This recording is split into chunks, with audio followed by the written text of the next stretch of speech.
제가 몇 차례 이미 말씀을 드렸습니다마는 지금은 분명히 마지막 때입니다.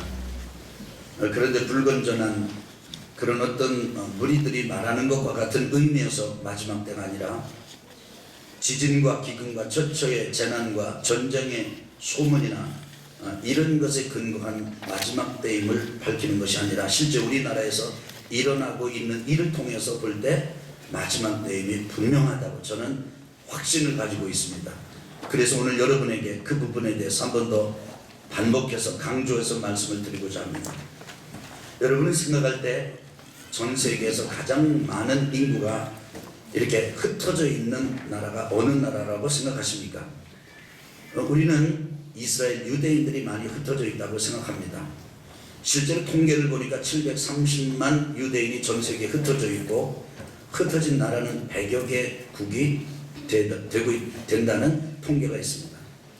그 다음에 두 번째 전 세계에서 많은 이렇게 나라에 흩어져 있는 사람들은 중국 사람들입니다. 중국 사람 전 세계에 흩어져 있는 사람들이 한 4,500만이 조금 넘습니다. 근데 약 130개 국가에 흩어져 있습니다. 여러분, 그런데 그 유대인보다도 중국 사람보다도 인구 비례로 볼 때 가장 전 세계에 많이 흩어져 있는 나라가 어딘지 아십니까? 바로 우리나라입니다. 우리나라는 723만 명이 전 세계에 흩어져 있습니다. 흩어진 나라 수는 173개국입니다. 정확하게 2011년도 통계니까 12년, 13년, 2년이 지난 지금이 아마 통계를 보면 그거보다도 더 많은 나라에 들어가 있다는 사실을 아마 알 수 있을 것입니다. 여러분, 전 세계 인구를 보고 통계를 내보면요, 각기 나라 평균으로 볼 때 자기 나라의 인구의 3%가 이민을 나가 있답니다. 그런데 북한과 남한을 합치는 인구 7천만을 치더라도 그 7천만의 10%가 넘는 10분의 1이 넘는 인구가 지금 전 세계의 175개국에 흩어져 있습니다. 여러분, 어떤 것을 느끼십니까?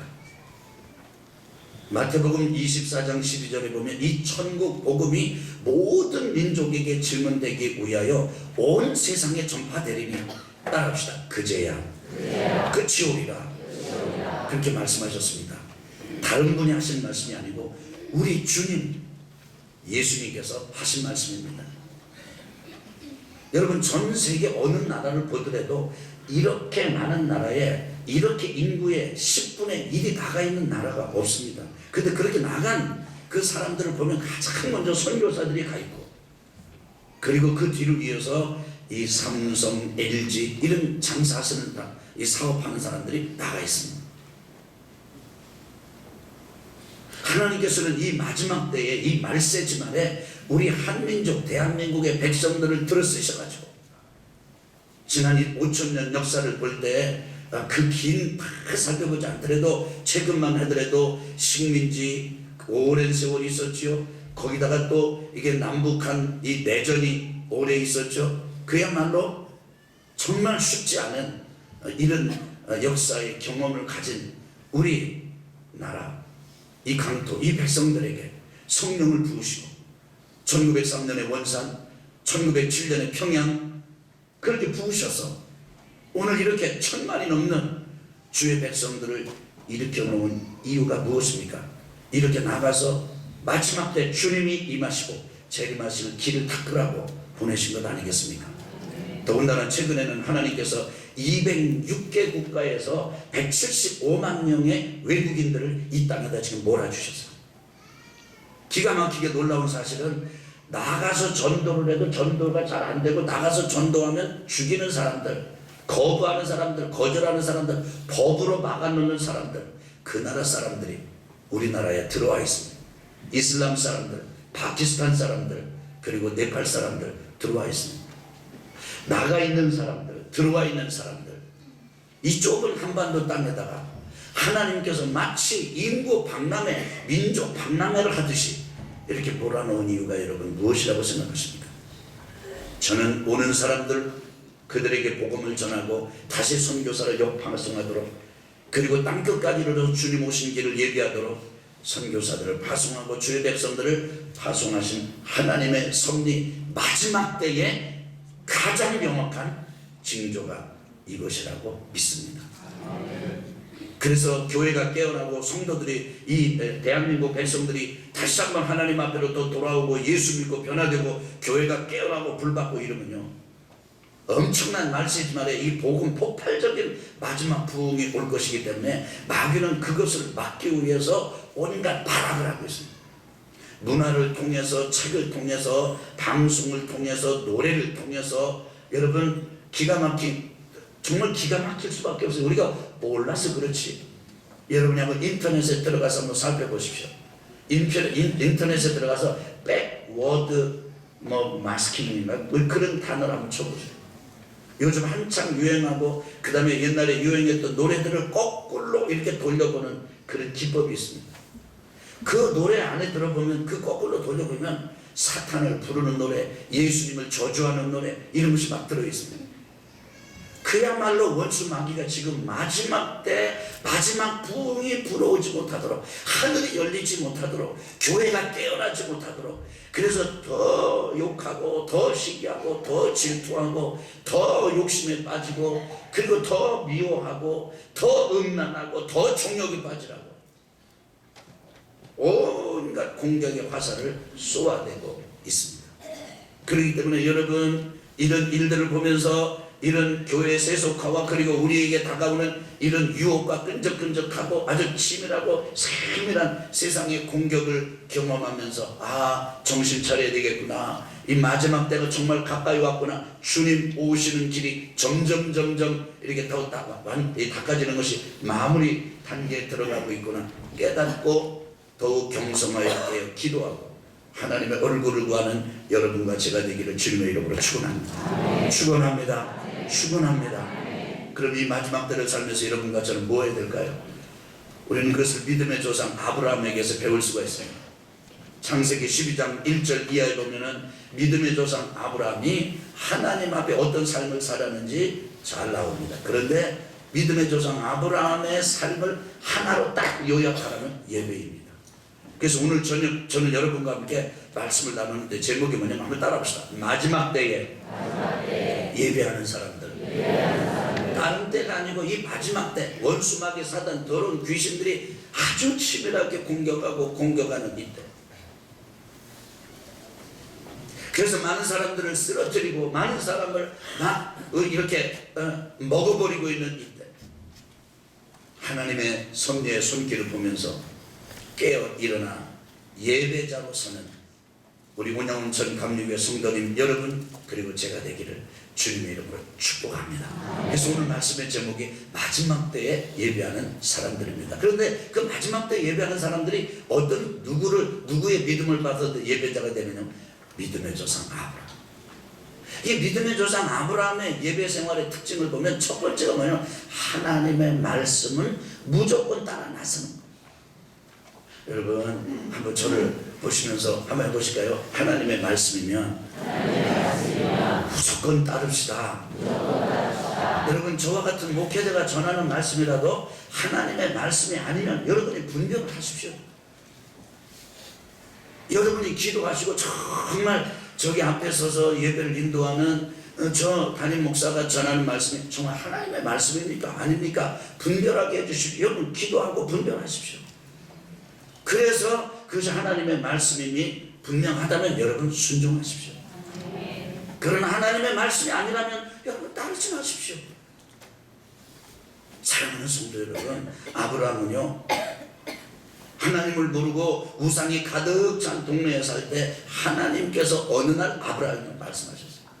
내 본토 친척 아비 집을 떠나 내가 보여줄 땅으로 가라. 그런데 아브라함은 그 하나님의 말씀에 따라서 나섰습니다. 하란을 떠날 때 나이가 75세였습니다. 젊을 때가 아닙니다.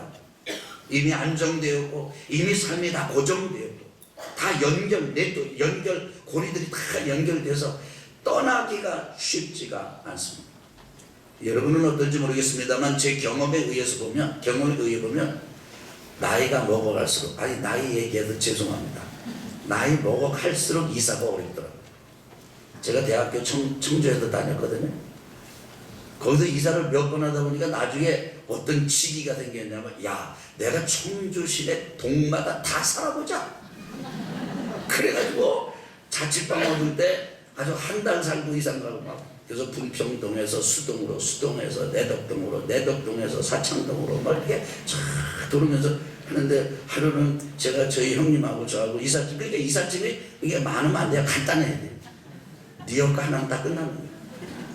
저 충북체육관 앞에 이렇게 언덕이 있거든요. 시계탑 이렇게 언덕인데, 형님이 앞에서 끌고 제가 이렇게 밀고 이제 내려가는데, 그때는 뭐 차도 별로 없었어요. 근데 이게 냄비 뚜껑이 딱 이 니어가에서 딱 떨어지더니 냄비 뚜껑이 굴렁쇠처럼 굴러가는 거예요.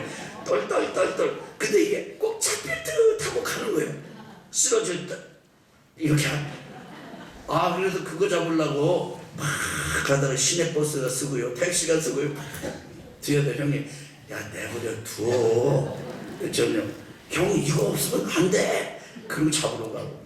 그러면서 이사해놓고 형이랑 칼칼거리고 웃고 그랬습니다. 그때는 이사 간단했어요. 결혼해가지고 처음에 이사 간단했어요. 그런데요, 지금은 이사가 어려워요. 그래서 이사 안 간다고 그래요. 가능하면 주님, 이제 이 땅에서 주의 영광 보게 하옵소서. 그런 마음식이 있어요. 여러분, 나이 75세에 이렇게 이사를, 그리고 완전히 떠나는 거, 이건 결코 쉬운 게 아니에요. 그런데 아브라함은 그 모든 편안함과 안일함과 그리고 그 안정된 상태를 다 떨어놓고 길을 나섰습니다. 이유는 단 하나입니다. 하나님께서 말씀하셨기 때문입니다. 예배의 시작은 하나님의 말씀을 따르는 것입니다. 그래서 하나님께서 예배를 드려라, 하나님께서 나를 따라오너라. 그러니까 여러분과 저는 따라서 여기까지 왔고 예배를 드리는 것입니다. 그 다음에 두 번째로 이 아브라함의 특징은요, 가는 곳마다 단을 쌓는 거예요. 제단을 쌓는 거예요. 가나안 땅에 들어갔다가 세겜 땅에 갔을 때 하나님의 임재가 있었습니다. 하나님의 영광이 있었습니다. 여러분, 제가 하나님의 임재와 영광을 구합시다 그리고 축복하는데 왜 그런지 아십니까? 하나님의 임재와 영광이 임하면요, 안 들리던 하나님의 음성이 들려요. 하나님은 지금도 살아계세요. 여러분이 아멘 안 하셔도 살아계세요. 미국에 여러분 그 어느 목사님이 하나님 앞에 중보 기도를 많이 드렸습니다. 중보 기도를 드렸습니다. 하루는 중보 기도를 드리고 밤에 잠을 자는데 음성이 들리는 거예요. 그런데 죽었다, 죽였다 이런 소리가 들리는 거예요. 그래서 누가 죽었고 누구를 죽였다는 얘기가, 오사마 빈 라덴을 죽였다, 사살했다 이런 소리가 들리는 거예요. 아침에 일어나가지고 이 목사님이 얘기를 합니다. 자기 아내한테, 여보, 오사마 빈 라덴이 죽었는데, 사살됐대. 교회 가가지고 교회에서 만난 성도님들하고, 제가 어젯밤에 이렇게 꿈을 꿨는데, 그렇게 근데 꿈인지 뭔지 잘 모르겠다. 하여간 오사마 빈 라덴이 사살됐답니다. 이렇게 일주일이 지났습니다. 일주일이 지났는데 그 교회 성도님하고 이 목사님이 깜짝 놀랐어요. 일어나서 뉴스를 딱 들어보니까 오사마 빈 라덴의 사살 장면을 지켜보는 백악관 그 스태프들의 그 장면이 나오고, 그 다음에 오사마 빈 라덴 사살 장면, 이게 뉴스가 막 흘러나오고, 사람들이 막 전화해가지고, 목사님, 어떻게 하셨습니까? 그렇게 묻더라고요. 여러분, 하나님의 임재와 영광이 임하면 하나님의 존재가 느껴져요. 하나님의 존재가 경험이 돼요. 하나님이 안 계신 것 같았는데, 하나님의 임재와 영광이 임하면 움직일 수 없는 사실로 하나님이 계셔요. 그리고 하나님의 음성이 들려요. 하나님의 인도하심이 보여요. 내가 나를 볼 수가 있어요. 여러분, 거울 보고 오셨죠? 그런데 여러분은 여러분을 보고 오셨다고요? 천만에요. 여러분이 여러분의 피부는 보고 오셨지만 여러분의 영혼을 보지 못하셨습니다. 여러분의 중심을 보지 못하셨습니다. 그런데 하나님의 임재와 영광이 임하면 우리가 보여요. 다른 사람이 보여요. 화려하고 잘 사는 것 같은데 그 영혼이 하나님 모르기 때문에 지옥 가는 불쌍한 영혼으로 보여요. 할렐루야. 승리하시길 주 이름으로 축원합니다. 그러니까 하나님의 임재와 영광, 하나님의 음성을, 하나님의 말씀을 들은 거예요. 그 세계편에서 상수리 나무 있는 데서. 그러자마자 이 아브라함은 거기다 제단을 쌌습니다. 베델로 갔습니다. 거기서 제단을 쌌습니다. 가는 곳마다 아브라함은 제단을 쌌습니다. 예배를 드립니다. 하나님께 영광을 돌려드립니다. 여러분과 저희 예배가 그래야 된다고 믿습니다. 이사가면 제일 먼저 해야 될 일이 예배입니다. 사업을 다시 시작하면 그 물론 기도 가운데 시작하신 일이지만 가장 먼저 해야 될 일이 예배입니다. 여러분이 중요한 일을 결정하고 생일을 맞았을 때 할 일이 뭡니까? 예배입니다. 여러분이 환갑을 맞으셨을 때 할 일이 뭐 예배입니다. 칠순이 됐을 때 해야 될 일이 뭡니까? 예배입니다. 예배입니다. 여러분 아이들이 나가지고 참 생명을 얻었는데 해야 될 일이 뭡니까? 예배입니다. 100일이 됐습니다. 해야 될 일이 뭡니까? 예배입니다. 여러분 돌이 됐습니다. 해야 될 일이 뭡니까? 예배입니다. 우리가 자칫 잘못하면은 그야말로 여러분 생각해 보세요. 요즘 이렇게 100일이나 돌이나 혹은 이 결혼이나 이런 잔치할 때 한 끼의 뷔페 값이 얼마인가? 아마 3만 원이 넘을 거예요. 그러면서 우리는 사람들을 대접합니다. 그런데 그만도 못하게 하나님을 경홀히 여길 때가 있어요. 그 예배자의 마음이 아닌 것입니다. 그래서 여러분과 제가 우리 인생이 중요한 때, 여러분 인생 1년 44철이 있듯이 우리 인생도 계절이 있다고요. 한번 해볼까요? 인생에도 아니 좀 이렇게 부담담하게 하지 말고 좀 낭만적으로 인생에도 계절이 있다. 얼마나 멋져요. 근데 그 인생의 계절의 고비고비마다 정말 하나님 앞에 예배하고 하나님께 영광을 돌려드리고 하나님의 인도를 따라 사는 삶, 여러분 믿음의 조상 아브라함을 따라가는 예배자의 삶인 줄을 믿습니다. 세 번째로는 이 믿음의 조상 아브라함의 그 예배의 특징 세 번째는 뭐냐면 하나님의 이름을 부르는 예배였습니다. 그런 제사였습니다. 하나님의 이름을 부른다는 의미가 무엇입니까? 어느 회사 사장님이 있습니다. 밑에 부장님이 있고 과장님이 있습니다. 이제 부릅니다. 그런데 이름하고 직분하고 다 부릅니다. 예를 들어서 김아무아무개 부장님, 사장님이 얼마나 정중하게 부른 것입니까? 그러나 사실 거기에는 굉장히 거리감이 있습니다. 근데 조금 이따 또 불렀습니다. 이름을 불렀습니다. 김아무아무개님, 그렇게 불렀습니다. 관계의 깊이가 다른 것입니다. 나중에는 또 이제 관계가 깊어지면 어떻게 부릅니까? 이름을 부릅니다. 이름을. 그런 것 같아요. 저도 이제 뭐 꼭 그런 입장은 아니지만은 저도 이제 담임 목사하고 이제 우리 부목사님들 계시고 또 전사님들 계신데 전사님들도 이제 제가 이제 한참 아들 버리고 뭐 이러니까 조금 있으면 이제 손잡을도 나오지 않겠어요? 근데 이제 제가 아무아무개야 이렇게 부르면요 제 옆에 제 아내가 있다가 또 야당이잖아요. 야당. 목사님이 어떻게 이렇게 이름을 그렇게 하시냐고. 그래도 전도사님 이렇게 좀 해주셔야지. 근데 그리고 알았어. 전도사님. 근데요 이게 그러면서 가만히 재보면 아주 그냥 사랑이 있고 막 이렇게 애정이 있을 때 이름 불러요. 여러분 안 그러신가요? 덤덤하신데 그럼 어떠십니까? 보니까요 어떤 분이 둘이 오셨는데 이분이 사장님이고 자기가 뭐라고 이렇게 하시는데 한참 얘기가 깊어지고 막 해보니까 친구예요. 근데 친구도 요 사장님이 약간 나이가 많은 친구예요. 이 식사를 한참 하고 나서 뭐 이렇게 사장님 어쩌고 그래도 나중에 누구누구 형 이렇게 하더라고. 아브라함이 하나님의 이름을 불렀다. 여호와의 이름을 불렀다. 이건요 하나님하고 아브라함이 굉장히 친밀해진 걸 나타내는 거예요. 아주 사이가 좋은 걸 나타내는 거예요. 아멘.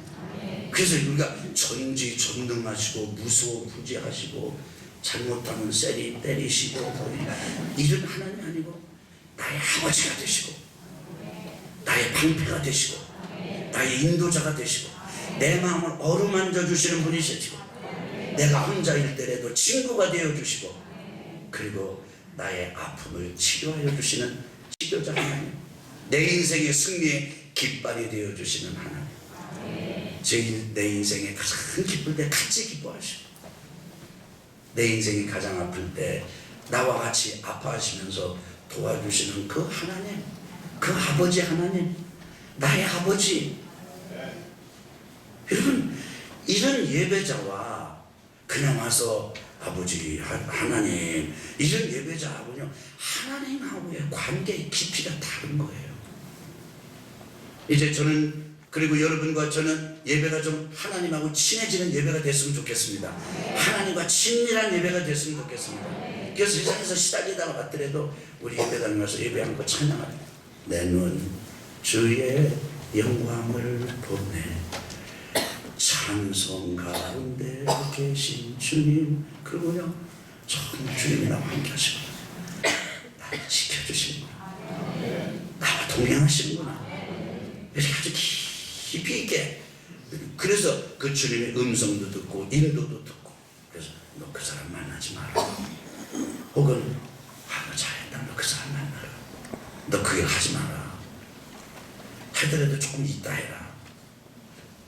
정말 아버지 조금 있다 하면 안 될 거야. 제 생각에는 좀 너무 제 마음은 급한데요. 아니야, 내가 급한 게 결코 빨리 가는 길이 아니다. 조금 더 기다려라. 또 어느 때는 야 너 그거 빨리 해라. 여러분, 이런 하나님과의 교제가 여러분과 저에게 있다고 한다면 얼마나 멋진 인생이 되겠습니까? 아멘. 2004년도 12월 26일에 인도네시아에 쓰나미가 몰아닥쳤습니다. 이 쓰나미는 두 개 말이 합쳐진 거예요. 지진과 해일. 지진이 나서 땅이 바닥에 꺼지고 그거의 영향으로 해일이 일어나는 경우, 그 지진 해일을 쓰나미라고 해요. 그 쓰나미가 일어났을 때 여러분 26일 날 일어났습니다. 근데 26일 날이 어느 날입니까? 25일이 성탄절 아닙니까? 그런데 그때 인도네시아에는 아주 은근히 슬쩍 아무도 이렇게 주목을 받지 않은 상태에서 통과된 법이 있었습니다. 예수님을 전하면 땅에 묻어 죽인다 라는 법이 통과가 됐어요. 실제로 2004년 12월 24일 날 모스크 사원 마당에 전도자, 예수님을 전하던 전도자가 땅에 묻혔습니다. 죽었습니다. 살벌하죠, 분위기가. 그래서 25일 성탄절이 됐는데도, 성탄일이 됐는데도 그리스도인들이 예배 드릴 장소를 찾지를 못했습니다. 건물을 얻을 수가 없었습니다. 누가 내주질 않았습니다. 허락하지 않았습니다. 그래서 소수의 그리스도인들이 산으로 올라갔습니다. 산에 가서 겨우 하루가 성탄 전날도 못하고 성탄일이 하루 지난 다음 26일 날 하나님 앞에 예배를 드렸습니다. 근데 그들이 예배를 드릴 때 쓰나미가 닥쳤습니다. 20만이 죽었습니다. 50만이 이재민이 됐습니다. 엄청난 심판 속에 엄청난 안전과 구원의 은혜를 소수의 성도들이 누렸습니다. 이런 은혜가 어디에서 오는 것일까요? 하나님을 예배하지 않으면 견딜 수 없는 영적 굶주림. 다른 사람은 담배를 안 피우면 미치고, 다른 사람은 술을 한잔 안 하면 미치고, 다른 사람은 게임을 안 하면 미치고, 뭐 어른들이시니까 그건 없겠죠. 다른 사람은 뭐를 안 하면 미치지만, 먹지 못하면 미치지만, 여러분과 저는 예배를 드릴 수 없으면 미치는 사람들이잖아요. 그렇지요? 다 좋아도 우리가 주의를 지킬 수 없고 예배를 드릴 수 없고 하나님을 경배할 수 없다면 우리는 못 살잖아요. 그런 영적 굶주림을 가지고 하나님을 찾아서 그냥 아무데나 있어도 되는데, 그래도 안전하게 찬송 부를 수 있고, 그래도 모여서 기도할 수 있고, 그래도 모여서 말씀 나눌 수 있는 그 예배처소를 찾아서 올라갔던 산봉우리까지 가는 그 발걸음은 하나님과의 동행하는 발걸음 아니었겠습니까? 그들이 의식했을 수도 있고 의식하지 못할 수도 있었겠지만은 분명한 건 그들은 하나님하고 사이가 좋았습니다. 저는 여러분과 제가 하나님하고 사이가 좋았으면 좋겠어요. 믿음의 종 아브라함의 예배가 그랬습니다. 사랑하는 성도 여러분, 마지막 말씀을 드립니다. 오늘 이 시대 하나님은 예배하는 자를 찾으십니다. 사마리아 수가성 우물가에 만난 여자에게 주님께서 예배하는 자들을 찾으신다. 하나님은 예배하는 자들을 찾으신다. 그러니 영과 진리로 예배해라. 영과 진리로 예배해라. 그렇게 가르쳐 주셨습니다. 지금 이 시대 이 말세 때는요, 하나님 앞에 쓰임받는 사람들은 똑똑하고 머리 좋고 뛰어난 사람들이 아닙니다. 물론 그런 사람들이 얼마나 좋은 인재예요. 그들이 순결하고 순결하고 하나님을 예배하는 예배자라면 뭐 기가 막힌 일이죠. 어제 보니까 동원증권 부사장까지 하셨던 분, 자기가 꼭 사장이 될 줄 알으셨던 분, 그분, 그 신청성교육의 장로님이시더라고요. 그분이 오셔가지고 달란트 컨설팅 강의를 하시는데 학생들에게 조금 어려웠을지 모르겠어요. 근데 제가 들을 때는 너무 기가 막히게 아멘이 너무 좋은 거예요. 너무. 그러면서 야, 하나님이 저렇게 똑똑하고 능력 있는 사람은 저렇게 쓰시는구나. 참 아주 도전을 받았습니다. 그렇게 하면 더 말할 것도 없지만은 똑똑하긴 한데 예배를 드리지 않고 하나님을 경으로 여긴다면 그 사람은 하나님 앞에 그리고 이렇게 쓰임받지 못합니다. 사랑하는 성도 여러분, 지금 하나님이 마지막 때, 이 마지막 때 쓰시는 사람, 사용하시는 사람은 다른 사람이 아닙니다. 예배자입니다. 예배자를 쓰십니다. 그래서 여러분과 제가 예배 드리는 일에 승리합시다. 저는 우리 교회가 다른 거 다 못해도 두 가지만 딱 했으면 좋겠는데, 잘했으면 좋겠는데 예배와 셀입니다. 그래서 예배는 온 에너지를 다 합니다. 여러분도 그러시죠? 주일날 이렇게 예배 한번 드리고 가시면은 아주 그냥 축지치시잖아요. 왜냐면 예배에 온통 여러분의 정열을 다 바치셨기 때문에. 저도 그렇습니다. 주일 저녁이 되면 그냥 요거 하나 까딱 거리고 싶지가 않아요. 그리고 전부 제 온 모든 걸 다 해서 하나님 앞에 예배 드리는 데 집중합니다. 승리합시다. 원영훈천교회 성도 여러분, 이 자리에 계신 우리 형제 자매님 여러분, 이제 우리 하나님을 예배하는 마지막 때에 예배하는 사람들로 일어서 승리하는 성도님들 되시기를 주님